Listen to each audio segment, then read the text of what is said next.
Eu disse não nascem de novo. Eu sei que todos receberam o batismo de água, também ritual. Não fez nada, não mudou o ser. Até porque foi dado normalmente em criança, inconsciente, absolutamente inconsciente. Sabê-lo-á mais tarde, porque os outros lhe dizem, porque o próprio não tem memória disso. É outra aberração. E muda algum ser. Aquilo é automático. A água é automática, muda logo o ser, só porque foi o clérigo, o sacerdote que lhe pôs pela cabeça abaixo, numas pinguitas. Ou porque o pastor meteu de mergulho nas águas do rio. Mudou algum ser. Muda as vestes, mas não muda o ser. E se não muda o ser, houve algum nascer de novo? Se se continua com o mesmo sopro envenenado, com os mesmos desejos, as mesmas ambições perversas, que só depois não somos poder financeiro, banqueiros, porque não temos oportunidade, porque desejos não nos faltaria para isso. Quer dizer, se não muda o ser e portanto também o desejar,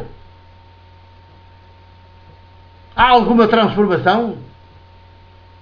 Houve aí alguma presença jesuânica de Jesus?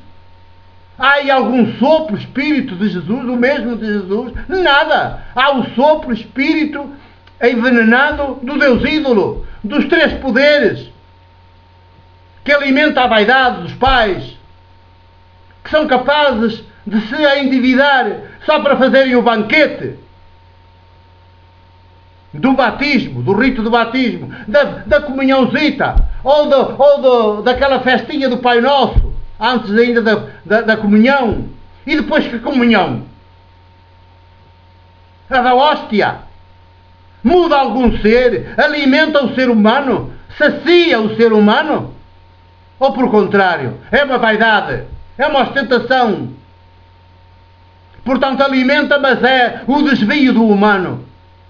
E não é isto idolatria? Não é isto andar ao serviço do Deus ídolo? E para isso serve o sacerdote, clérigo, para presidir a esta idolatria, porque é o que ele sabe fazer. Foi ordenado presbítero, mas mudou logo para sacerdote, porque presbítero é uma missão muito alto risco.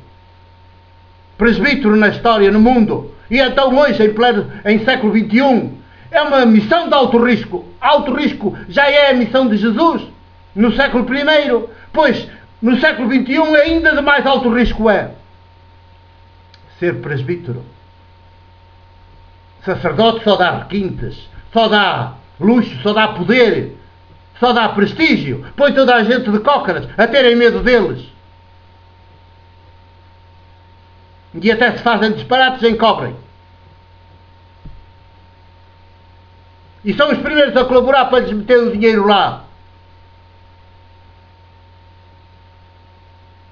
Porque não mudaram o seu ser.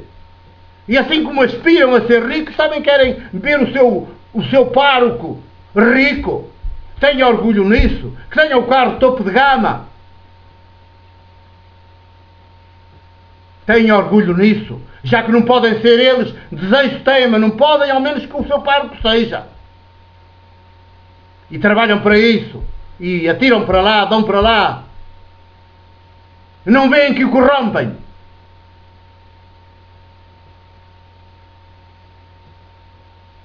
Comunhão. Solene, ou sem ser solene. Crisma. Com o bispo e tudo a presidir. Alguma vez? Se comunica o ser, viver histórico de Jesus? Se comunica não, se faz nascer dentro da pessoa, do mais íntimo do ser de cada pessoa, essa matriz original que nos foi dada e que nos faz ser únicos e irrepetíveis a cada uma. Desenvolvam a partir dessa matriz? Nada disso. É uma cerimónia, é um rito, é um ritual, uma afirmação de poder episcopal. Também vaidade, que vem com aquelas vestes e com aqueles tapetes de flores à sua recepção. e umas tretas que ele diz na hora e vai-se embora e deixa os piores, mais despossuídos. Quando muito a desejar, quem me dera que o meu filho fosse também assim um bispo. Olha, com esta glória, com este Fausto, com este poder, com estes privilégios, olha como ele, tem os tais desejos, não mudaram de ser, não desenvolveram em si a matriz original, que os faria ser, viver, historicamente, como Jesus, outro Jesus. O mesmo ser, viver histórico de Jesus será quando o seu sopro nos atingir. Será o nosso ser, viver histórico. E ver-nos é o mesmo que ver Jesus.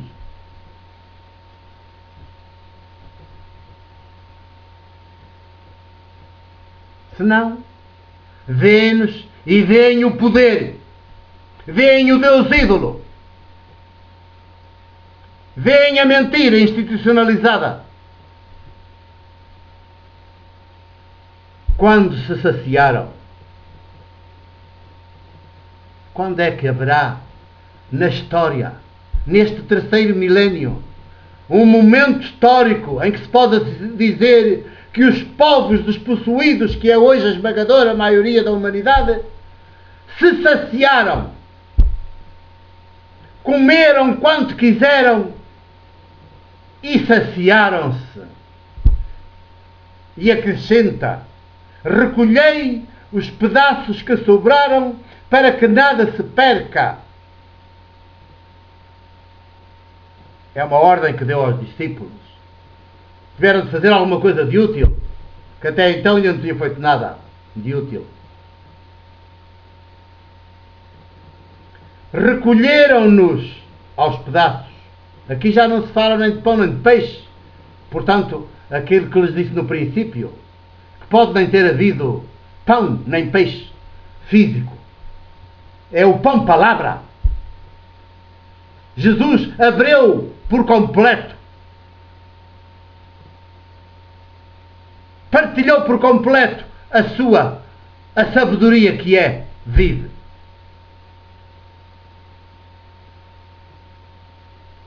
E como vamos ver, foi o grande escândalo. Perdeu tudo. Perdeu-os praticamente a todos. Recolheram-nos então aos pedaços, às sobras, digamos, e encheram 12 cestos de pedaços dos 5 pães de cevada, não fala já dos peixes, que sobejaram aos que tinham estado a comer. 12 cestos dos 5 pães.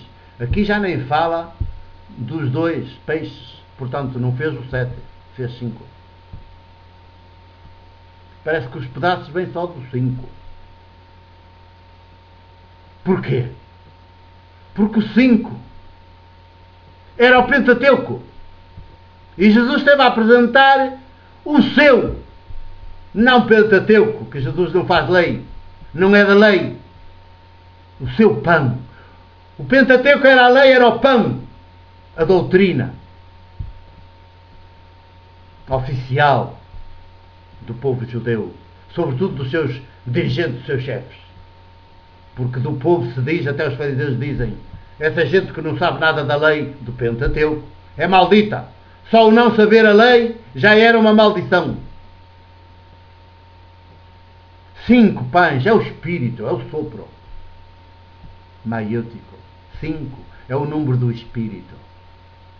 E neste caso era o número do Pentateuco, mas por Jesus é o número, o símbolo do Espírito, do sopro maiútico de Jesus, que anda na sua sabedoria, no seu pão, na sua palavra pão,